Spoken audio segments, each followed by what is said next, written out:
Estamos no coração da Mancha, no primeiro sítio, dos primeiros sítios da primeira aventura do Dom Quixote e do Sancho Panza, aqui em Puerto Lápice. Estamos à procura da estalajadaria, não sei assim. Da estalagem. Estalagem. Onde o nosso Dom Quixote. Onde o nosso Dom Quixote e o Sancho Panza pernoitaram logo no segundo capítulo do livro, não é? Estamos em Puerto Lápice. E onde Dom Quixote foi armado de cavaleiro.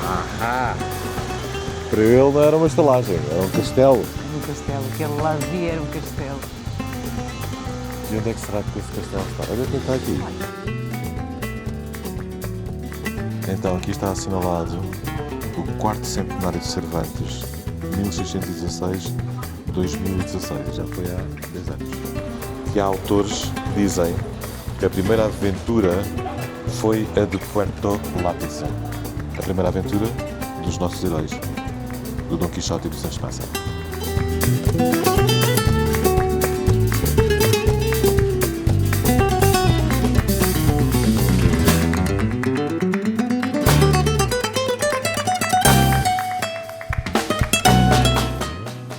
Por trás de nós, como vocês podem ver, está o castelo, o primeiro castelo que o Dom Quixote encontrou.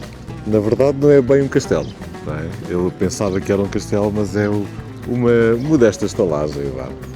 E neste castelo, estalagem, Dom Quixote e o Sancho Panza vieram à procura de comida, de dormida e de comidinha para o jumento e para o cavalo. E até foram bem recebidos, não é? Conseguiram aquilo que queriam, não ficaram exatamente nos melhores aposentos da casa, não ficaram. Não, ficaram no armazém. Ficaram lá atrás no armazém, mas conseguiram descansar? Não. A noite não correu Não bem. correu muito bem. Não correu nada bem. Não estavam sozinhos no armazém, Não havia estavam. mais outra pessoa a dormir no armazém. Entretanto, há uma empregada que vem ter com essa pessoa, tropeça, há para ali uma grande confusão. Uma grande confusão e acaba tudo numa grande pancadaria. Não é? E entretanto aparece o estalajadeiro. Exatamente. E como o Dom Quixote tinha vindo aqui com um grande objetivo, para além de comer e dormir, porque comer e dormir também não eram os grandes objetivos do Dom Quixote. Ele queria mesmo era ser o quê?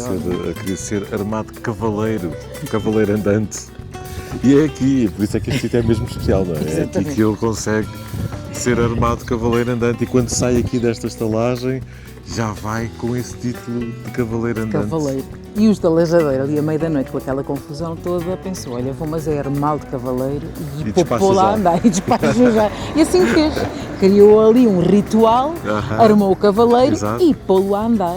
Mas para trás ficou o Sancho Panza. Para trás ficou o Sancho Panza e coitado no meio disto tudo e com o resto de quem estava aqui na estalagem, armaram uma confusão tão grande. E sabes o que é que fizeram ao Sancho Panza? Eu sei que é a tua parte favorita. Mantearam. Sabe o que é mantear alguém? Mantearam o Sancho Panza. Ora, diz lá o que é Queres que eu mantear. explique? Explica. Mas tu gostas tanto, não queres explicar tu? Posso explicar? Então mantear eles arranjaram uma manta, puseram o Sancho Panza no meio da manta, agarraram cada um nas suas pontas e andaram a atirá-lo ao ar. E como vocês viram, Exatamente. atiraram-no ao ar. Atiraram ao ar várias vezes. E o Dom Quixote, que estava fora do castelo, Sim, em cima do seu cavalo. em cima do seu cavalo, via o Sancho Panza no o ar. Sancho Panza, ou não, na ponta ali para o muro. Sim, ali por trás daquele muro que se consegue ver. O Dom Quixote só conseguia ver a cabecinha e a barriga do Sancho Panza. Subiu para cima do cavalo e tentou subir o muro, mas este castelo tinha forças incríveis, sobrenaturais e não o deixavam subir o muro. Ele bem tentou, esforçou-se. Ele depois explicou ao Sancho Panza que estava numa grande aflição, tentou salvá-lo, mas essas forças sobrenaturais não o deixaram passar o muro. E esta é uma das histórias do Dom Quixote que nós quisemos vir aqui viver Exatamente. e conhecer os sítios onde foram passadas e continuem a seguir-nos porque vamos continuar por aí. Mas para isso têm que subscrever o nosso canal, subscrevam o nosso canal Travel by the Story, partilhem o nosso canal e comentem, que nós queremos saber o que é que pensam sobre estas histórias que andamos a contar. Até já. Até já.